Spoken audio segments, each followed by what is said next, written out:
foi deixado para trás, ficou para trás. E até mesmo nas nossas vidas, isso ocupa muito do espaço que a palavra de Deus deveria ocupar. Nós também nesses dias ficamos muito preocupados com o que vamos fazer, onde vamos passar a Páscoa, o que vai ser feito no almoço, como que vai ser o feriado, se vamos viajar, se vamos ficar para cá, o que vamos comprar. O consumismo também nos toma nesses dias. Nós esquecemos da verdadeira importância da Páscoa.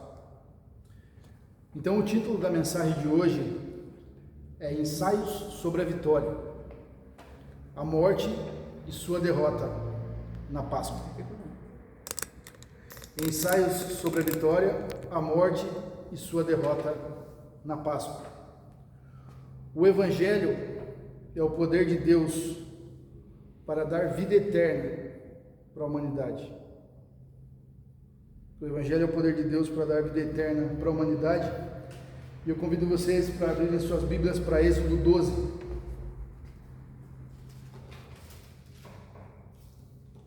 Nós vamos ver a instituição da Páscoa, a importância da instituição da Páscoa e a esperança que a instituição da Páscoa nos dá.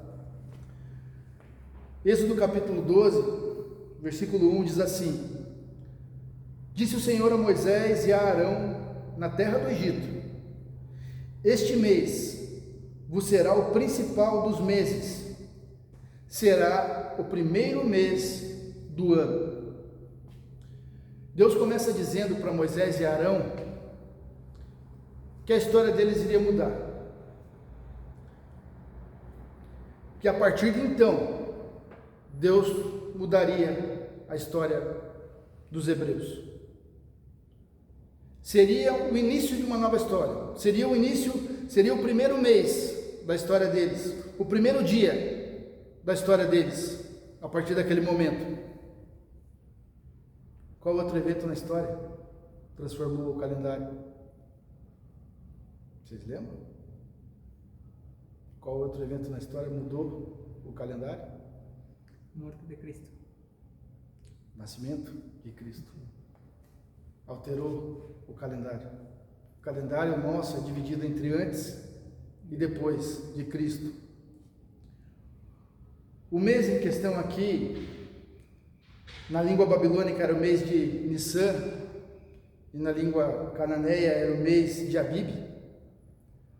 Mas era o mês em que a espiga estava pronta para ser colhida. Era isso que determinava esse mês. Mas Deus diz para Moisés e Arão: a partir de agora, a história de vocês se inicia.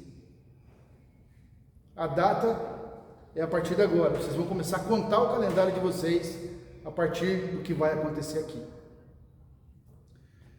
E o primeiro ponto que eu quero ver com vocês é como a notícia se espalha. Versículo 3: Falai a toda a congregação de Israel, dizendo: aos 10 deste mês, cada um tomará para si um cordeiro, segundo a casa dos seus pais, um cordeiro para cada família. Mas, se a família for pequena para um cordeiro, então convidará ele o seu vizinho mais próximo, conforme o número das almas, conforme cada um puder comer. E aí calculareis quantos bastem para o cordeiro. Todo israelita precisava saber disso. A notícia devia se espalhar para todos de Israel. Vocês precisam falar para todas as pessoas isso que vai acontecer agora. Muito parecido com o Evangelho. Precisava ser espalhado. Toda a família, e aí a família, na verdade a gente tem uma imagem, a imagem que nós temos é que geralmente tem duas pessoas na casa lá, sozinha, com medo do que vai acontecer, mas na verdade eram grandes reuniões de famílias. Lembra que as famílias eram numerosas, então toda a família deveria tomar um cordeiro, que é o filhote ou do carneiro, do cabrito, precisava tomar do filhote da ovelha, do cabrito, ou o carneiro ou o cabrito,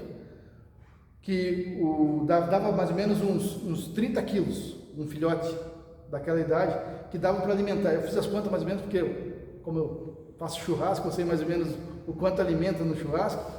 Um cabrito, um carneiro, um cordeiro daria para mais ou menos umas 30, 40 pessoas. Então, imagina que nas casas teria uma quantidade mais ou menos assim de pessoas por casa, dentro de cada casa. Segundo a casa dos seus pais, ali, segundo os patriarcas de cada família, todos ficariam juntos. Se a tua família não fosse tão grande, ficaria a tua família, a família do teu vizinho, naquela casa para comerem o sacrifício. Mas era importante que os israelitas espalhassem a notícia, que boas novas iriam acontecer. E o segundo ponto que eu quero ver com vocês é o maior paradoxo da história: a morte que dá vida. Nós não entendemos como funciona, mas é a morte que dá vida. Precisa morte para ter vida. No versículo 5 diz assim: o cordeiro será sem defeito, macho de 1 ano. Podereis tomar um cordeiro ou um cabrito. Talvez quando Moisés foi explicando o que aconteceria, aquela reunião de família, de repente até com os vizinhos, o clima entre eles poderia ser de que seria uma festa, um ajuntamento de pessoas para fazer uma festa, ter um tempo de comunhão. Só que o versículo 5, ele chega e você percebe que você tem que lembrar que muitas famílias criavam esses bichinhos em casa como animal de estimação. Geralmente quando nascia o melhor, às vezes era separado para que a família cuidasse dele em casa. E você tem uma comprovação disso quando Natã confronta Davi. Lembra da confrontação de Natã com Davi? Ele fala de um homem que tinha uma cabritinha que comia na mesa com ele, e ele cuidava dela, era da família. Na cabeça dos israelitas, isso ia ser uma confrontação de consciência com eles. Porque de repente eles estavam pensando, só matar um cabrito, prepara e pronto. Mas quando Moisés fala que teria que ser o melhor cabrito que eles tivessem, com certeza aquilo soou como uma confrontação na cabeça deles. Você sabe que você vai ter que pegar o que você tem de melhor e entregar a Deus. O melhor animal que você tiver no teu rebanho, você vai ter que entregar a Deus. E era da família. Provavelmente as crianças viam os bichinhos sendo criados ali. Você não tem como enganar a Deus. Você não tem como dar algo que não seja o teu melhor para Deus. Por ser algo tão repentino, nós vamos ver no Novo Testamento, que aí tinham pessoas que negociavam os animais, levavam os animais já para serem negociados no templo. Lembra daquela passagem de Jesus chega e vira a mesa dos cambistas, justamente porque havia um comércio desses animais que poderiam ser oferecidos. Mas aqui, por ser repentino, por ser uma coisa que aconteceria dali a alguns dias, você não tinha como criar um animal para isso. Você tinha que pegar o teu melhor e sacrificar. Era o que precisava ser feito. Versículo 6. E o guardareis até o 14º dia deste mês, e todo o ajuntamento da congregação de Israel o imolará no crepúsculo da tarde. Por isso que eu falo que isso começa a soar na cabeça dos israelitas como um grande confronto, como algo terrível. Neste momento, o peso do que iria acontecer começa a chegar ao povo de Israel. Todos os cordeiros, e você imagina a quantidade dos israelitas, se você pensar que saíram 600.000 homens, sem contar mulheres e crianças de Israel, todos os cordeiros seriam imolados e sacrificados ao mesmo tempo. Na nossa cabeça, quando a gente lê essas coisas, não passa a cena do que aconteceu. Você imagina todas as famílias tirando seus cordeiros de casa e levando para serem sacrificados ao mesmo tempo. Tente ouvir o barulho disso. Tente sentir o que estava acontecendo ali, nesse momento.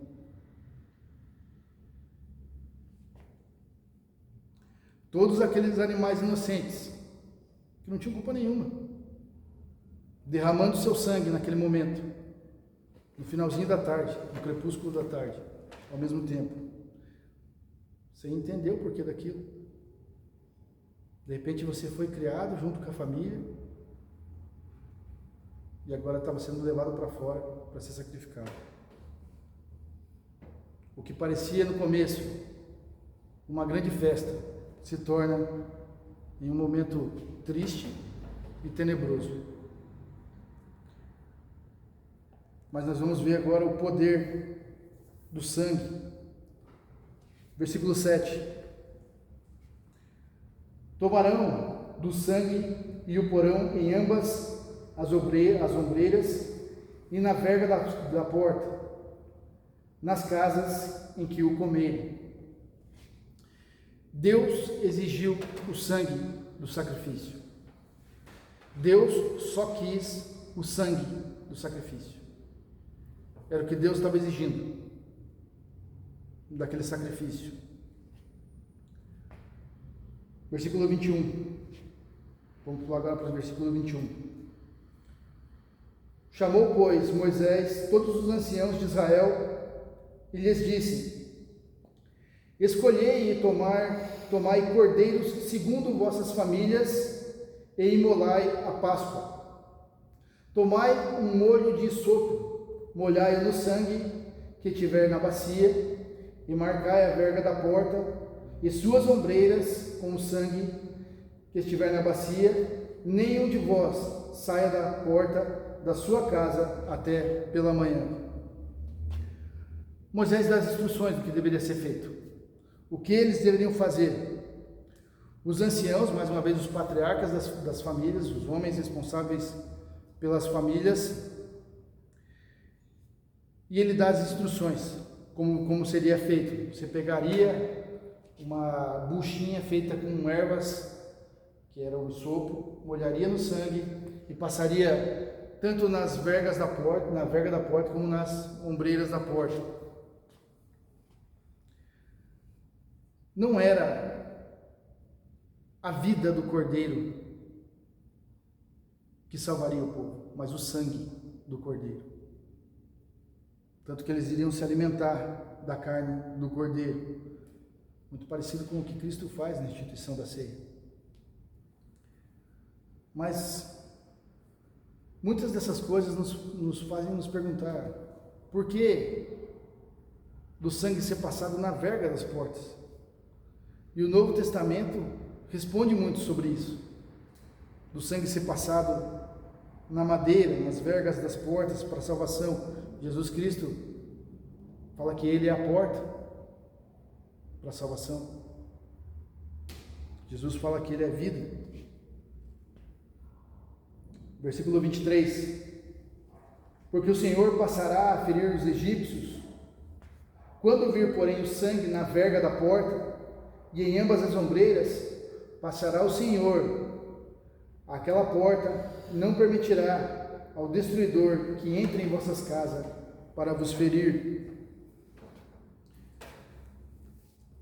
Nós estávamos debatendo hoje sobre o destruidor aqui do versículo, porque o versículo fala ali que o Senhor passará para ferir os egípcios.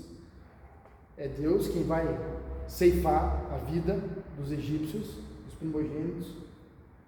Mas daí na continuação do versículo fala: quando vir, porém, o sangue na porta, em ambas as ombreiras passará o Senhor aquela porta e não permitirá que o destruidor entre em vossas casas para vos ferir. Na Bíblia de vocês, o destruidor está com letra maiúscula ou minúscula? Na tua está maiúscula?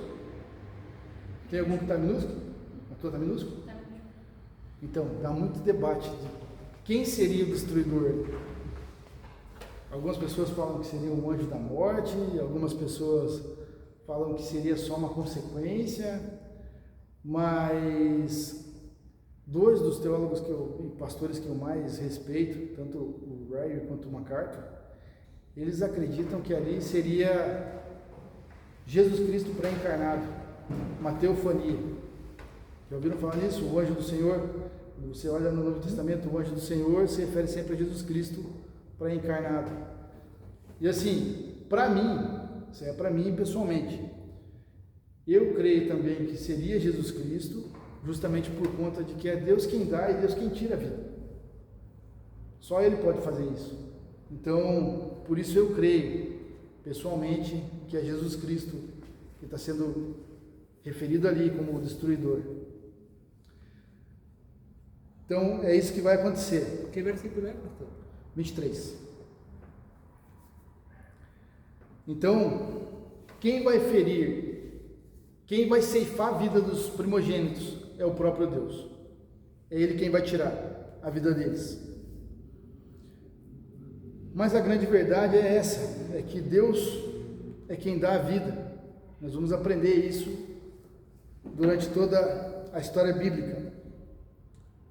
No versículo 24, diz assim: guardai, pois, isso por estatuto para vós outros e para vossos filhos para sempre. E uma vez dentro na terra que o Senhor vos dará, como tem dito, observai este rito. Quando os vossos filhos vos perguntarem: que rito é este? Respondereis: é o sacrifício da Páscoa ao Senhor, que passou por cima das casas dos filhos de Israel no Egito, quando feriu os egípcios e livrou nossas casas. Então o povo se inclinou em terra e adorou. Essa é a Páscoa do Senhor. Vocês sabem o significado de Páscoa? Da palavra Páscoa? Pessah, no hebraico. Do que? P? Passagem. Isso mesmo, passagem. A palavra Páscoa significa passagem. E era justamente isso que ia acontecer com os hebreus, a passagem deles, em todos os sentidos. Passagem de tempo, passagem de uma situação da vida para outra, de um lugar para outro. Versículo 29. Aconteceu que, à meia-noite, feriu o Senhor todos os primogênitos na terra do Egito, desde o primogênito de Faraó, que se assentava no seu trono, até o primogênito do cativo que estava na enxóbia, e todos os primogênitos dos animais. Levantou-se Faraó de noite, ele e todos os seus oficiais e todos os egípcios, e fez-se grande clamor no Egito, pois não havia casa em que não houvesse morto. Então, naquela mesma noite, Faraó chamou a Moisés e a Arão e lhes disse: levantai-vos, saí do meio do meu povo, tanto vós como os filhos de Israel, ide e servi ao Senhor, como tendes dito. Aconteceu. Todos os primogênitos morreram, desde o mais rico até o mais pobre, inclusive dos animais. Quando nós olhamos para tudo isso que aconteceu aqui, na instituição da Páscoa, nós conseguimos perceber o quanto o nosso coração é duro e o quanto o nosso coração é corrupto. Esse mesmo povo que estava experimentando aqui a liberdade, que estava sendo liberto, que viu Deus exercer juízo sobre os egípcios, um pouquinho mais para frente já estaria reclamando, achando que a vida na escravidão era melhor do que a vida em liberdade. Falando, lá no Egito as coisas eram melhor do que aqui. O mesmo Moisés estava libertando o povo aqui, agindo através de Deus, também estaria um pouco tempo depois fazendo uma serpente de bronze para salvar mais uma vez os israelitas que estavam murmurando e reclamando, para poderem ser curados. É interessante, Deus libertou os israelitas e traz um paralelo do Evangelho e da tua vida com Cristo. Deus libertou os israelitas, guiou os israelitas, sustentou os israelitas, habitou com eles. Lembra que Deus pede uma habitação no meio deles, para que Ele possa habitar com o povo. Deus venceu as batalhas deles, batalhas que eles eram um número muito menor. Deus deu a vitória para eles, deu uma terra para eles, um lugar para eles habitarem, e ainda assim viu o povo virar as costas para Ele. Viu as pessoas amarem mais ao mundo, as coisas que existem no mundo, do que amarem a Ele. Então, o Verbo se fez carne. Jesus Cristo encarna. Jesus Cristo vem ao mundo para salvar toda a humanidade, aqueles que colocariam a fé nele. Uma nova Páscoa estava sendo instituída. Uma nova Páscoa estava sendo proposta, uma nova passagem estava sendo proposta. Uma nova aliança estava sendo feita com o povo de Israel. Aliança essa aqui, da qual nós fazemos parte, não como israelitas, mas como um braço esticado para salvar cada um de nós. Não mais por sangue de animais, mas pelo sangue de Cristo, o Cordeiro de Deus, que veio tirar o pecado do mundo.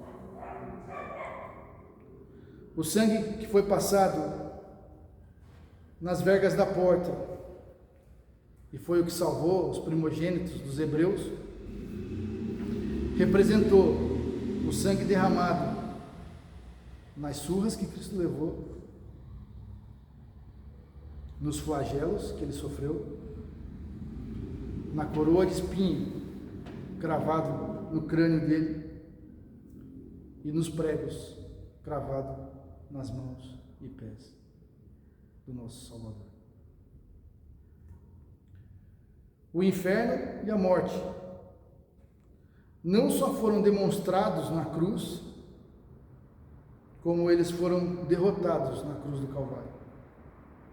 Se você pensar o que Cristo passou na cruz, é exatamente o que as pessoas passarão no inferno, com chagas abertas, dor e separação de Deus. Mas a morte foi derrotada no Calvário. Para nós terminarmos, imagina naquela manhã, no 15º dia do mês de Nissan, depois que Deus havia passado e ceifado a vida dos primogênitos, quando os israelitas foram até a porta de casa, puderam abrir e ver o sol entrando naquela manhã, tendo a consciência de que eles haviam passado, haviam sido salvos. A fé deles de que o que aconteceria seria suficiente para a salvação. A escravidão, o medo, as incertezas, tudo isso na vida deles havia ficado para trás. A partir de agora. Tanto que os egípcios começaram a apressar eles para ir embora. Não, vão embora daqui, senão vai ser pior para nós. Mais coisas vão acontecer. Começaram a entregar tudo que eles tinham para eles, assim, ó. Não, tudo bem, se vocês irem embora, pode levar meu ouro, minhas coisas, vão embora. Sumam daqui. Da mesma maneira, naquela sombria sexta-feira, quando Jesus foi colocado no sepulcro, e uma grande pedra foi rolada na entrada do sepulcro,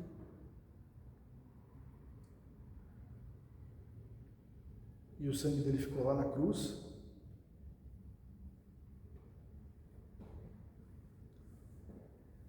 o corpo dele no sepulcro, houve um período de preocupação e incerteza, com certeza, no sábado. Imagina aquele sábado dos discípulos, de Maria, o que não estava passando pela cabeça deles naquele sábado? Mas no terceiro dia, aquela pedra também foi removida e a luz de Cristo resplandeceu. E ela resplandece até hoje para todos aqueles que creem nele. E tal qual os hebreus tiveram a certeza de que estavam salvos do juízo de Deus, aquela noite no Egito, hoje nós, nos nossos dias, também temos a certeza da vida eterna em Cristo Jesus. Essa é a nossa Páscoa. Esse é o verdadeiro significado da Páscoa. Quando nós passamos de mortos dos nossos delitos e pecados para filhos de Deus, quando nós entendemos que não vamos ser crucificados, porque Cristo já foi crucificado pelos nossos pecados. Se nós exigíssemos justiça de Deus, todos nós deveríamos ser cravados na cruz. Mas amém, pela misericórdia que Ele providenciou na Páscoa, lá dos hebreus, e quando Cristo foi crucificado por nós. Essa é a nossa Páscoa, a nossa passagem da morte para a vida, que é em Cristo, o Cordeiro de Deus que tira o pecado do mundo. Graças a Deus pela fonte de paz e vida eterna que Jesus nos deu. Amém? Amém.